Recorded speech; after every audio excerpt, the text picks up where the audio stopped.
പ്രിയപ്പെട്ട സഹോദരങ്ങളെ, സലാമുൻ അലൈക്കും. നമ്മൾ ഹജ്ജിൻ്റെ വിഷയങ്ങളാണ് ഇപ്പോൾ സംസാരിച്ചു കൊണ്ടിരിക്കുന്നത് നമ്മുടെ കഴിഞ്ഞ ക്ലാസ്സുകൾ. അതിനിടയിൽ ഓരോ ക്ലാസ്സുകൾ വേറെ ഇടുന്നുണ്ട്. ഇന്നും അതുപോലെ വേറൊരു ക്ലാസ്സാണ് ഇന്ന് ഞാൻ ഉദ്ദേശിക്കുന്നത്. സൂറത്തു അർ-റഹ്മാനിലെ 76-ാമത്തെ വചനമാണ് ഇന്ന് വിശദീകരിക്കാൻ ഞാൻ ഉദ്ദേശിക്കുന്നത്. ഈ വചനം ഇന്നലെ കോഴിക്കോട് വെച്ച് നടന്ന ഒരു ക്ലാസ്സിൽ ഞാൻ വിശദീകരിച്ചു. പക്ഷേ ആ ചോദ്യം ചോദിച്ച വ്യക്തി ആ ക്ലാസ്സിൽ വന്നതുമില്ല. ആ ക്ലാസ് കുറേ സംശയങ്ങൾക്ക് മറുപടി ആ ക്ലാസ്സിൽ പറഞ്ഞിരുന്നു. പക്ഷേ ആ ക്ലാസ് റെക്കോർഡ് ചെയ്യപ്പെട്ടതായിട്ടോട്ട് അറിയുന്നുമില്ല. ഏതോ 1-2 വ്യക്തികൾ അവരുടെ ഫോണിൽ റെക്കോർഡ് ചെയ്തിരുന്നതായിട്ട് കേട്ടു. പക്ഷേ അതൊന്നും നമുക്ക് ചാനലിൽ ഇടാൻ പറ്റുന്ന രൂപത്തിൽ ക്ലിയർ ആയിക്കൊള്ളണമെന്നില്ല. അതുകൊണ്ടാണ് ആ സഹോദരൻ്റെ സംശയത്തിന് ഇവിടെ നമ്മൾ നമ്മുടെ ചാനലിൽ ഇടത്തക്ക രൂപത്തിലുള്ള രീതിയിൽ നമ്മൾ ആ ക്ലാസ് വീണ്ടും എടുക്കുന്നത്. ആ വചനം ഇങ്ങനെയാണ്: മുത്തക്കിഇന അലാ റഫ്റഫിൻ ഖുളിരിൻ അബ്ഖരിയിൻ ഹിസാൻ എന്നുള്ള ഈ വചനമാണ്. നമ്മൾ ഹൂറുൻ ഐൻ എന്താണെന്ന് നമ്മൾ വിശദീകരിച്ചു. ഹാറ യഹൂറു അല്ല യഹൂർ എന്നുള്ളത്, അതുപോലെ തന്നെ റൂഹ്, ആ റൂഹും ഹൂറും തമ്മിലുള്ള ബന്ധം ഒക്കെ നമ്മൾ വിശദീകരിച്ചു. അതൊരു പെണ്ണല്ല, അതൊരു ജ്ഞാനത്തിൻ്റെ തലമാണ്. റൂഹിയായ തലത്തിലേക്ക് നമ്മുടെ മുഹാവറത്ത് എത്തുമ്പോഴാണ് അത് ഹൂറുൻ ഐൻ ആകുന്നത് എന്നുള്ളത് നമ്മൾ വിശദീകരിച്ച ക്ലാസ് നമ്മുടെ ചാനലിലുണ്ട്. അങ്ങനെ വിശദീകരിച്ചപ്പോൾ ഒരുപാട് സംശയങ്ങളുണ്ട്. സ്വർഗത്തിലുള്ള ഒരുപാട് കാര്യങ്ങളെക്കുറിച്ച്, നരകത്തിലുള്ള ഒരുപാട് കാര്യങ്ങളെക്കുറിച്ച് ഖുർആൻ പറയുന്നുണ്ടല്ലോ, അതിലൊരു കാര്യമാണ് ഇത് എന്ന് പറഞ്ഞിട്ട് അദ്ദേഹം ചോദിക്കേണ്ടായി. മുത്തഖീന അലാ റഫ്റഫിൻ ഖുളിരിൻ അബ്ഖരിയിൻ ഹിസാൻ എന്ന് പറയുന്ന വചനം, അതുപോലെ നരകത്തിലെ ചീഞ്ചലം, അതുപോലെ തന്നെ ലരിയിൽ നിന്നുള്ള ഭക്ഷണം, ഇതൊക്കെ നമുക്ക് വിശദീകരിക്കേണ്ടതുണ്ട്. മാവും സദീദ് നമ്മൾ ഒരിക്കൽ വിശദീകരിച്ചിട്ടുണ്ട് ഒരു ക്ലാസ്സിൽ. സദ്ദയസുദ്ദു, സദീദ് എന്ന് പറഞ്ഞാൽ എന്താണ് എന്നുള്ളതൊക്കെ പറഞ്ഞ് സദ്ദയസുദ്ദൂന അൻ സബീലില്ലാഹി. അപ്പോൾ സദ്ദയസുദ്ദു, സദീദ്, മദ്ദ യമുദ്ദു, മദീദ് എന്നൊക്കെ പറയുന്നത് പോലെ ജദ്ദ എന്നതിൽ നിന്ന് ജദീദ്, തജ്ദീദ് ഒക്കെ ഉണ്ടാകുന്നത് പോലെയൊക്കെ നമ്മൾ വിശദീകരിച്ചിട്ടുണ്ട്. ഇവിടെ മുത്തക്കിഈന അലാ റഫ്റഫിൻ ഖുളിരിൻ അബ്ഖരിയിൻ ഹിസാൻ എന്നുള്ള ഈ വചനം, അതിന് പാരമ്പര്യമായിട്ട് കൊടുത്തത് പച്ച തലയിണകളിൽ ചാരിയിരിക്കുന്നവരായിരിക്കും അവർ എന്നുള്ളതാണ്. എന്താണ് ഈ പച്ച തലയിണയിൽ ചാരിയിരുന്നാലുള്ള മെച്ചം എന്നുള്ളതൊന്നും എനിക്കറിയില്ല. തലയിണ എന്തുകൊണ്ട് പച്ചയായി? ചുവപ്പ് തലയിണ ആയിക്കൂടെ? മറ്റ് കളറിലുള്ള തലയിണ ആയാൽ എന്താണ്, സുഖം കുറയും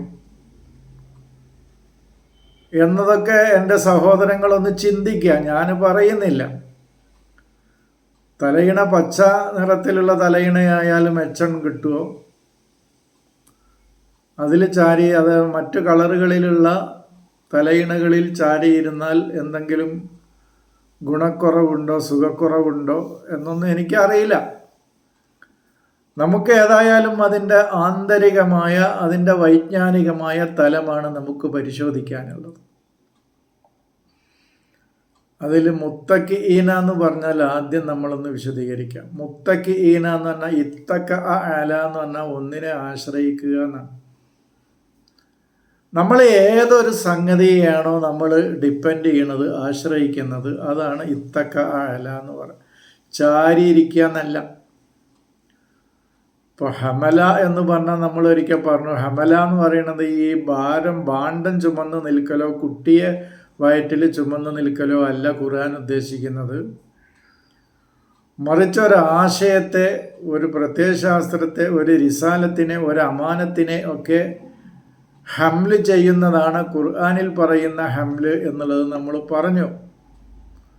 അല്ലാതെ വയറ്റിലൊരു കുട്ടിയെ ചുമന്ന് നടക്കുക, തലയിൽ ഒരു ഭാരം ചുമന്ന് നടക്കുക, അതൊന്നും ഹംല്, ഖുർആനിലെ ഹംല് അത് ഉദ്ദേശിക്കുന്നില്ല എന്നുള്ളത് നമ്മൾ പറഞ്ഞു. അങ്ങനെ നമ്മുടെ പ്രവർത്തനങ്ങൾ ഓരോന്നും നമ്മൾ ഓരോ രംഗത്തും വിശദീകരിച്ചിട്ടുണ്ട്. ഇപ്പം മഷി എന്ന് പറഞ്ഞാൽ നടക്കുക, അതുപോലെ തന്നെ ഇനി ചിരിക്കുക, ഓടുക എന്നൊക്കെ പറയുന്നത് നമ്മൾ പറഞ്ഞിട്ടുണ്ട്. ഓടുക എന്ന് പറയുന്നത് നമ്മൾ കാലുകൊണ്ട് ഓടുകയല്ല. ഫഫിറു ഇലല്ലാഹി എന്ന് പറഞ്ഞാൽ അള്ളാഹുവിലേക്ക് ഓടുക എന്ന് പറഞ്ഞാൽ നമ്മൾ അതിവേഗത്തിൽ കുതിച്ച് ഓട്ടല്ല എന്ന് പറയുന്നത് അതാണ്. വസാബിക്കൂ, നിങ്ങൾ മത്സരിച്ചോടുക, വസാരിഉ, ധൃതിയിൽ പോവുക എന്നൊക്കെ പറയുന്നത് ആശയപരമായ തലത്തിലാണെന്നാണ് അതിൻ്റെ അർത്ഥം നമ്മൾ പറഞ്ഞത്. ഇപ്പം മഷി എന്ന് പറഞ്ഞാൽ നടക്കുക, കാലുകൊണ്ട് നടത്തല്ല. ഫഫിറു ഇലല്ലാഹി, അള്ളാഹുവിലേക്ക് ഓടുക. ഇന്നി ദാഹിബുൻ ഇലല്ലാ, ഞാൻ അള്ളാഹുവിലേക്ക് പോവുകയാണ്. ഇന്നി മുഹാജിറുൻ ഇലല്ലാ, അതൊന്നും തന്നെ കാലുകൊണ്ടോ ഒരു മക്കാനിൽ നിന്ന് മറ്റൊരു മക്കാനിലേക്കുള്ള പോക്കല്ല, മറിച്ച് പൈശാചികതയിൽ നിന്ന് ദൈവീകതയിലേക്കുള്ള നമ്മുടെ ബോധതലത്തിൻ്റെ യാത്രയാണത് എന്നാണ് നമുക്ക് പറയാനുള്ളത്. വേണ്ട ആളുകൾക്ക് സ്വീകരിക്കുക, അല്ലാത്തൊരു തള്ളിക്കോളും. അതാണ് അതിനെക്കുറിച്ച് എനിക്ക് പറയാനുള്ളത്. എന്നതുപോലെ തന്നെ ഇത്തക്ക അല എന്ന് പറയുന്നത് നമ്മൾ ഏതെങ്കിലും ഒരു കസേരയിലോ സോഫയിലോ അല്ലെങ്കിൽ വേറെ ഏതെങ്കിലും ഒരു ഇടങ്ങളിലോ പിന്നെ തലയിണയിലോ ഒന്നും ചാരിയിരിക്കുന്നതിനെ കുറിച്ചല്ല. ഈ ജന്നത്തുൽ മഅരിഫത്തിൽ എത്തിയ ആളുകൾ, ജന്നത്തുൽ മഅരിഫത്ത്, മഅരിഫത്തിൻ്റെ ജന്നത്തിലേക്ക് എത്തിയ ആളുകൾ, ജന്നത്തുൽ ഇൽമി വൽ മഅരിഫത്ത്, അതിലേക്ക് എത്തിയ ആളുകൾ, അത്തരം ആളുകൾ ആശ്രയിക്കുന്നവരായിരിക്കും എന്നാണ് പറയുന്നത്. അവരവലംബിക്കുന്നത്, അവരാശ്രയിക്കുന്നത്, അവരുടെ ബോധമണ്ഡലം ആശ്രയിക്കുന്നത് എന്തിനെയാണ് എന്നാണ് നമ്മൾ പറയുന്നത്. അവരുടെ മനസ്സും ചിന്തയും ആശ്രയിക്കുന്നത് എന്തിനെയാണ് എന്നാണ് പിന്നീട് പറയുന്നത്. റഫിനെയാണ് ആശ്രയിക്കുന്നത്. ഇപ്പം ഞങ്ങളൊക്കെ ഈ കുട്ടികൾക്ക്, ഇത് ഞാൻ ഇന്നലെ ക്ലാസ്സിലും പറഞ്ഞു ഈ ഉദാഹരണം, ഞങ്ങൾ ഈ കുട്ടികൾക്കൊക്കെ ഇത്തക്ക അല പഠിപ്പിക്കാൻ വേണ്ടിയിട്ട് ഒരു ഉദാഹരണം പറഞ്ഞിരുന്നത്, അഹ്ലു കേരള, കേരളക്കാർ എത്തക്ക് ആശ്രയിക്കുന്നത് അലൽ അർസി, നെല്ലിനെയാണ്, അരിയെയാണ്, ലിൽ ഗദ, ഈ ഭക്ഷണത്തിന് എന്ന് പറഞ്ഞിട്ടാണ് ഞങ്ങളത് പഠിപ്പിക്കുക. അതിൻ്റെ അർത്ഥം കേരളക്കാരൊക്കെ ചാരിയിരിക്കുന്നത് അറുസിനെയാണ് എന്നുള്ള അർത്ഥത്തിനല്ല. ഇപ്പോൾ പിന്നെ നമ്മൾ പറയാറുണ്ടല്ലോ, അൽ അഅ്മ, അന്ധൻ, യത്തക്കു ആശ്രയിക്കുന്നു, അലൽ അസ, വടിയെ, ലിൽ മഷി, നടക്കാൻ എന്ന് പറഞ്ഞാൽ ആ അന്ധൻ ആ വടിയെ ചാരി ഇരിക്കുന്നു എന്നൊന്നുമല്ല. അദ്ദേഹം അതിനെയാണ് അവലംബിക്കുന്നത് എന്നാണ്. ഇപ്പൊ മൂസയുടെ കയ്യിലുള്ള വടി, മാതാഫി യമീനിക്ക യാ മൂസ കാല ഹിയ അസായ അതവക്കഉ അലൈഹ എന്ന് പറഞ്ഞാൽ അത് ആ അസ നമ്മൾ പറഞ്ഞു ഇൽമുൽ ഇലാഹിയാണ്, ദൈവത്തിൻ്റെ ദൈവികമായ ജ്ഞാനമാണ്. ആ ജ്ഞാനത്തെയാണ് ഞാൻ ആശ്രയിക്കുന്നതും അവലംബിക്കുന്നതും എന്നാണ് ആ പറഞ്ഞത്. അവിടെയും വടിയെന്നല്ല. അസ ആദമിൽ നിന്ന് അസ മൂസയിലേക്കാണ്. എഴുത്തിൽ ചെറിയൊരു മാറ്റം ഉണ്ടെന്ന് മാത്രം. എഴുത്തിൽ അസ ആദമു എന്ന് പറഞ്ഞിടത്തും അസ മൂസ എന്ന് പറഞ്ഞിടത്തും എഴുത്തിലെ അവസാനത്തെ അക്ഷരത്തിൽ ചെറിയൊരു മാറ്റമുണ്ട്. ആദ്യത്തെ 2 അക്ഷരം ഐനും സ്വാദ് തന്നെയാണ്. അത് നമ്മൾ പറഞ്ഞിട്ടുണ്ട് എന്താണ് ആ യാത്ര എന്ന്. ആ അസ ആദമിൽ നിന്ന് മൂസയുടെ അസയിലേക്ക് എത്തുമ്പോഴത്തേക്ക് ആ മനുഷ്യൻ്റെ ബോധതലം എവിടെ എത്തിയിട്ടുണ്ടെന്ന് ഒരു ക്ലാസ്സിൽ നമ്മൾ സവിസ്തരം വിശദീകരിച്ചിട്ടുണ്ട്. അപ്പം നമ്മൾ പറയണത് ഇപ്പോൾ മൂസ അസയെയാണ്. അത് നമ്മൾ പറഞ്ഞു ആ അസ എന്ന് പറഞ്ഞാൽ ഇൽമു ഇലാഹിയാണ്, ഇലാഹിൻ്റെ ഇൽമാണ്. ആ ഇലാഹിയായ ഇൽമിനെയാണ് മൂസ ആശ്രയിക്കുന്നത് എന്നാണ് ആ പറഞ്ഞതിൻ്റെ അർത്ഥം. അല്ലാതെ ഞാൻ എപ്പോഴും കുത്തി നിൽക്കുന്നത് ഈ വടിമയാണ് എന്നുള്ള അർത്ഥത്തിനല്ല. മൂസ അതിന് അന്ധനല്ല, അന്ധൻ ഫിറഔനാണ്. അല്ല അഅ്മ ഫിറൗനാണ്. മൂസ ബസീറായിക്കണു. പിന്നെ ബസീറായ മൂസക്ക് പിന്നെ വടി കുത്തി നടക്കേണ്ട ആവശ്യമൊന്നുമില്ല. ചുരുക്കി പറഞ്ഞാൽ എന്താണ് ഈ വടി എന്നൊക്കെ ഒന്ന് അറിയണ്ടേ. അപ്പോൾ അതാണ് മുത്തക്കിഈന, അവർ ആശ്രയിക്കുന്നവരാണ് അലാ റഫിൻ. റഫ് അതാണ് റഫ് തലയിണന്നൊന്നുമല്ല. റഫ് അസ് വല്ലയില് ഇതാ അസ് എന്ന് പറഞ്ഞ കുറുമല്ല. അസ് പിന്നെ അതിൻ്റെ ഇംതിദാദ്, അതൊന്നും കൂടി ആ അസിൻ്റെ പ്രവർത്തനം ഒന്നും കൂടി നീണ്ടു പോകുമ്പോഴാണ് അസ്. വസ് പ്ലസ് വസ്, പിശാചിൻ്റെ പ്രവർത്തനങ്ങൾ വസ് പ്ലസ് വസ്സാകുമ്പോഴാണ് വസ്വാസാകുന്നത്. സല് ഇങ്ങനെ കുറേ വാക്കുകളുണ്ട് മുസാഫിൽ ആ രൂപത്തിൽ. അപ്പോൾ റഫ് എന്ന് പറയുന്നത്, തെർഫീഫ് എന്ന് പറയുന്നത് തെൻലീമാണ്. അവർക്ക് കിട്ടിയ ബയാനാത്തുകളെ, അറിവിൻ്റെ വ്യാഖ്യാനങ്ങളും വിശദീകരണങ്ങളെയും അവർ ആശ്രയിക്കുന്നവരാണ് അവർ എന്നാണ് അതിൻ്റെ അർത്ഥം. എന്തിനെ ആശ്രയിക്കും? അതിനെ തെൻലീം ചെയ്ത് അതിനെ ക്രമപ്പെടുത്തി അതിനെ ഐറ്റം തിരിച്ച് മനസ്സിലാക്കി അതിനെ ആശ്രയിക്കുന്നവരാണ് അവർ എന്നാണ് പറഞ്ഞതിൻ്റെ അർത്ഥം. അപ്പോൾ അവർ വിജ്ഞാനത്തിൻ്റെ ബയാനാത്തുകളെ, മഅരിഫത്തിൻ്റെ ബയാനാത്തുകളെ, വിവരണങ്ങളെ ഓരോന്നിനെയും തെൻലീം ചെയ്തുകൊണ്ടാണ് അവർ മനസ്സിലാക്കുക. അങ്ങനെയാണ് അവരതിനെ ആ ജ്ഞാനത്തെയാണ് അവർ ആശ്രയിക്കുന്നത് എന്നർത്ഥം. അല്ലാതെ ഒരു വ്യവസ്ഥാപിതമല്ലാതെ, ഒരു അടുക്കും ചിട്ടയൊന്നും ഇല്ലാതെ അടുക്കും ചിട്ടയൊന്നും ഇല്ലാത്ത രീതിയിലായിരിക്കില്ല അവരുടെ പ്രവർത്തനങ്ങൾ എന്നുള്ളതാണ്. അപ്പോൾ വൈജ്ഞാനിക രംഗത്ത് അവർ ആശ്രയിക്കുന്നത് വളരെ ക്രമപ്പെടുത്തിയ, വളരെ ചിട്ടപ്പെടുത്തിയ, ക്രമീകരിക്കപ്പെട്ട ജ്ഞാനത്തെയാണ് അവർ ആശ്രയിക്കുന്നത് എന്നാണ് പറഞ്ഞതിൻ്റെ അർത്ഥം. അല്ലാതെ തലയിണയെ ചാരിയിരിക്കുക എന്നല്ല. എന്തൊന്നിനെ അവലംബിക്കുക എന്ന് പറഞ്ഞാൽ എന്താ? ആശ്രയിക്കുക എന്നാണ്. ഇതൊക്കെ ഭാഷയിൽ വളരെ ലളിതമായിട്ട് ഉപയോഗിക്കുന്ന കാര്യമാണല്ലത്. ഇത്തക്ക അല എന്നൊന്ന് വേണമെങ്കിൽ നിങ്ങൾ എവിടെയെങ്കിലും ഭാഷയിലൊന്ന് അടിച്ചു നോക്കുക. ഇത്തക്ക അല, ഇത്തക്ക കഴിഞ്ഞിട്ട് അലാന്ന് അയിനും ലാമും ഇടുക. അപ്പോൾ ഈ തെർഫീഫുൽ ബയാനാത്ത്, തൻലീമുൽ ബയാനാത്ത് അവർക്ക് ലഭിച്ച ജ്ഞാനത്തിൻ്റെ വ്യാഖ്യാനങ്ങളെയും വിശദീകരണങ്ങളെയും ക്രമപ്പെടുത്തിക്കൊണ്ട് ഉയരങ്ങളിലേക്ക് പോകുന്നതിനെയാണ് അവർ ആശ്രയിക്കുന്നത് എന്നാണ് പറഞ്ഞത്.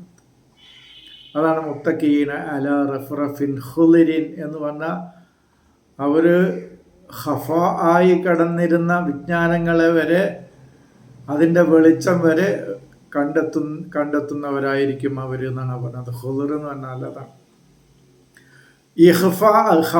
അതാണ് ഖഫ ആയി കിടക്കുന്ന ലിയാകളെ വരെ റുഇയത്ത് അവർ കണ്ടെത്തി, അതിനെ ക്രമപ്പെടുത്തി, അതിനെ ചിട്ടപ്പെടുത്തി മനസ്സിലാക്കി കൊണ്ടായിരിക്കും അവർ പോവുക. അങ്ങനെയാണ് വിജ്ഞാനത്തെ അവർ ആശ്രയിക്കുന്നതും അവലംബിക്കുന്നതും എന്നർത്ഥം. ആര്? ജന്നത്തുൽ മഅരിഫത്തിലെത്തിയ ആളുകൾ. ജന്നത്തുൽ ഇൽമി വൽ മഅരിഫത്തി, ഈ തലത്തിലേക്ക് എത്തിയ ആളുകൾ അങ്ങനെയായിരിക്കും എന്നാണ്. അവർ അബ്ഖരിയുൻ, ആ ആളുകൾ അബ്ഖരിയായിരിക്കും എന്നാണ് പറയുന്നത്. അബാഖിറത്ത് എന്ന് പറഞ്ഞാൽ, ഞാൻ ഇന്നലത്തെ ക്ലാസ്സിൽ പറഞ്ഞു, അബാഖിറത്ത് എന്ന് പറഞ്ഞാൽ നമ്മൾ ഫലാസഫത്തിൽ അബാഖിറ എന്നൊക്കെ പറയാം. ഫിലോസഫി പഠിച്ച ആളുകൾ, ഫിലോസഫിക്കലായിട്ട് ചിന്തിക്കുന്ന ആളുകൾ, അവർക്ക് പറയുന്ന ഗുണങ്ങൾ, അവരുടെ കൂടെ ചേർത്ത് പറയുന്ന ഗുണമാണ് ഈ അബ്ഖരി എന്നുള്ള ഗുണം. അതൊന്നും ഒരു തലയിണയുടെ ഗുണമൊന്നുമല്ല. എന്താ പറയാ, ഒരു തലയിണക്ക് പറയുന്ന ഗുണമൊന്നുമല്ല അബ്ഖരിയുൻ എന്നുള്ളത്. ഹിസാൻ എന്ന് പറഞ്ഞാൽ നല്ല തലയിണയാണെന്നല്ല, അവർ മുഹസിനീങ്ങളായിരിക്കുന്നതാണ്. അപ്പോൾ അവർ അബാഖിരീയങ്ങളാണ്, മുഹസിനീങ്ങളായിരിക്കും. അവരെന്നെയാണ് ലോകത്തിന് ഇഹ്സാൻ ചെയ്യുന്ന ആളുകൾ. നമ്മളൊന്നുമല്ല, നമ്മളൊക്കെ വെറുതെ ഇരുന്ന് ഒന്നും ചെയ്യാത്ത ആളുകളാണ്. ലോകത്തിന് നന്മ ചെയ്യുന്ന ആളുകൾ ഇത്തരം ജ്ഞാനങ്ങളെ അടുക്കും ചിട്ടയോടും കൂടി വ്യവസ്ഥാപിതമായി ചിട്ടപ്പെടുത്തി അവ്യക്തമായി കിടന്നിരുന്ന അറിവിൻ്റെ വെളിച്ചങ്ങളെ വരെ കണ്ടെത്തി അതിനെ ആശ്രയിച്ച് അതിന് ലോകത്തിന് ഇഹ്സാൻ ചെയ്തുകൊണ്ട് പോകുന്ന അബാക്കിറത്താണ്, അബ്ഖരീയങ്ങളാണ് അവരെന്ന് പറയുമ്പോഴാണ് അവരെന്നെയാണ് മുഹസിനീങ്ങൾ. അൽ അബാക്കിറത്തുൽ മുഹസിനീനാണ് അവർ. അൽ അബാക്കിറത്തു അൽ മുഹസിനീൻ അതാണ് പറയണത്. ഇഹ്സാൻ ചെയ്യുന്ന ഹിസാനാണ് അവർ ചെയ്യുന്നത്, ഹസനാണ് അവർ ചെയ്യുന്നത്.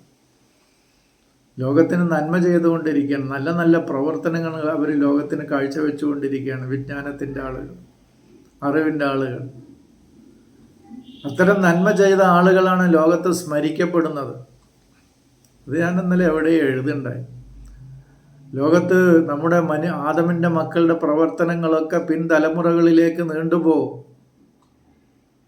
അതാണ് സദക്കത്തും ജാരിയ എന്ന് പറഞ്ഞല്ലോ. അത് ഇങ്ങനെ ഒഴുകിക്കൊണ്ടിരിക്കുകയാണ്. തലമുറകളിലൂടെ ആ പ്രവർത്തനങ്ങൾ ഒഴുകിക്കൊണ്ടിരിക്കുകയാണ്. അങ്ങനെ തലമുറകളിലൂടെ ഒരു മനുഷ്യൻ്റെ പ്രവർത്തനങ്ങൾ ഒഴുകിക്കൊണ്ടിരിക്കണമെങ്കിൽ അവന് ലോകത്തിന് നന്മകൾ ചെയ്തുകൊണ്ടിരിക്കണം. അപ്പോൾ അവൻ നൂറ്റാണ്ടുകൾ സ്മരിക്കപ്പെടും.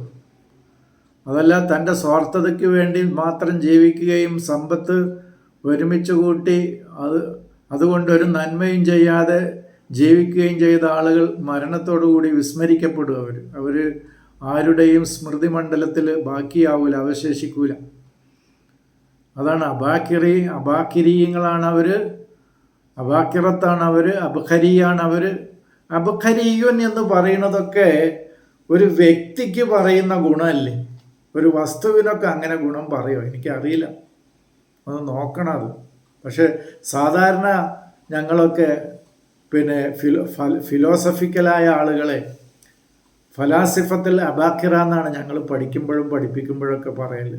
പുസ്തകങ്ങളിലൊക്കെ അങ്ങനെയാണ് കണ്ടിട്ടുള്ളത്.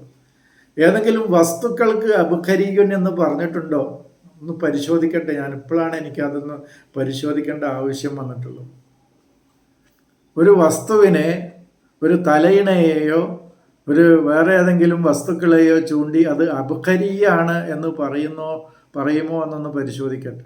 ഏതായാലും ഞാൻ പറഞ്ഞല്ലോ, ഞങ്ങൾ പഠിച്ചിട്ടുള്ളതും അങ്ങനെയാണ്, കുട്ടികളെയൊക്കെ പഠിപ്പിച്ചിട്ടുള്ളതും അങ്ങനെയാണ്. അത് അൽ ഫലാസിഫത്തുൽ അബാഖിറ എന്നാണ് പഠിപ്പിച്ചിട്ടുള്ളത്. ഫിലോസഫിക്കലായ ആളുകളെയാണ്, താത്വികമായി തത്വചിന്തകന്മാരും ആയ ആളുകളെ, ദാർശനികന്മാരായ ആളുകളെയാണ് അവർക്ക് പറയുന്ന ഒരു ഗുണമായിട്ടാണ് ഞങ്ങൾ അബാക്കിറ എന്ന ഗുണം പറയാറുള്ളത്. ഇത്രയും കാര്യങ്ങളാണ് അതിനെക്കുറിച്ച് വിശദീകരിക്കാനുള്ളത്. ബാക്കി ഇൻഷാ അല്ലാഹ് അടുത്ത ക്ലാസ്സുകളിലൂടെ വിശദീകരിക്കാം. സലാം.